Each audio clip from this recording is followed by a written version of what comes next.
Shalom. We all agreed that the Most High's word goes out and does not come back void.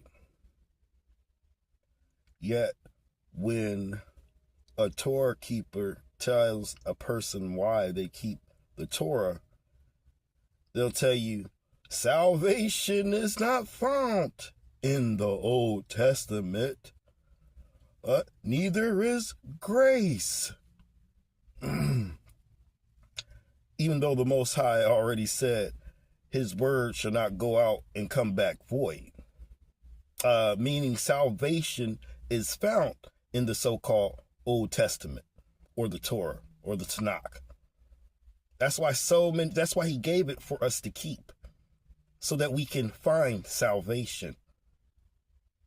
Think about it.